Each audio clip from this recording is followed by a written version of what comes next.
There's safety in numbers. Good morning, everybody. Hey, Wendy, that's from the... All right, we're at the steps of the Royal Palace. Although the Royal Palace for King Cox, this isn't good enough. He doesn't live here. But he does like the COVID money. We've got some people don't drink the COVID Kool-Aid. They're honking in support. I've only got one finger in the last 10 minutes, so that's pretty good. What does your sign say, Wendy? COVID equals big money? Oh, billions with a B at every state level. And this nice young lady, she lost her job at the beginning of the PSYOP. I mean the flu season. Yeah. And but she's taken the time to educate herself. And tell us your story real quick, miss. Sure. So as you said, I lost my job at the beginning of the pandemic, and I ended a long-term relationship, and I just knew in my heart that this was way more than just about this pandemic. It's definitely about big pharma, it's about big money, and it's time for people to really wake up and see what this is all about. And I'm out here traveling on the west side of our states and seeing my country for the first time. And it's been a mix of people, you know, there's a reason why there's half people in the country that aren't vaccinated. It's for a reason.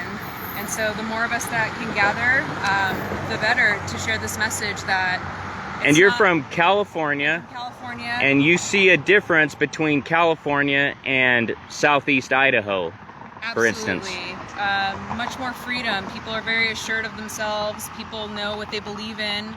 They're very connected to Creator, Source, God, whatever you want to call it, which I think is beautiful. And I think that that's been lost. A lot of things that are sacred in this life are lost. Mm-hmm. And I don't consider myself a religious person by any means, but I do believe that we're here on this planet to be here for one another, to be whole human beings, and to eat whole food. And to eat whole food, absolutely. And everyone deserves None that. of that Bill Gates, Frankenstein, gonna kill you with this or gonna kill you with that. None of that. So learn how to grow your own food. That's crucial, I would say, for everyone who can. They're gonna the Vaxport will be.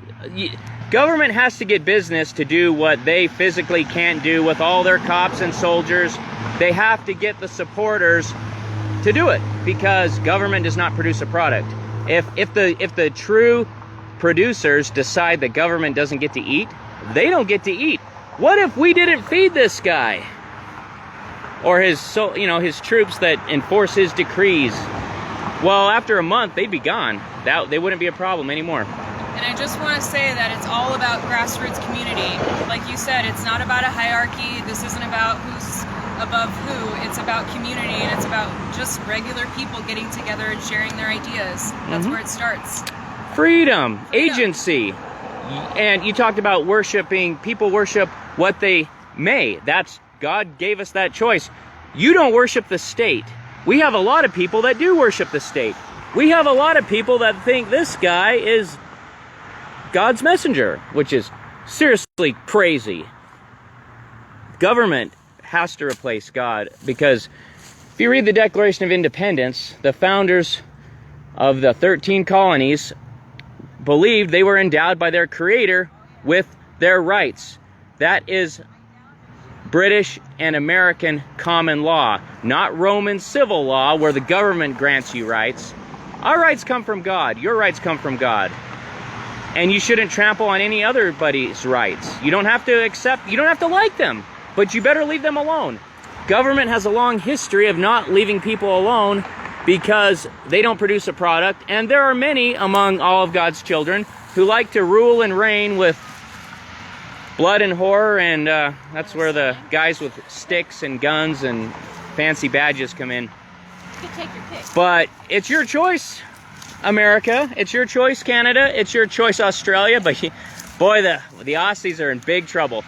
Australia is a beta test for other places. They're seeing what people will do. This whole PSYOP has been a beta test to see what people will do voluntarily, to see if they will shut their business, to see if they will rat on their neighbor for having people over for dinner, to see if they will act like slaves even more so. That is the absolute truth. There are millions of us. We can do whatever we want in righteousness or wickedness. It is our choice. But it is your choice.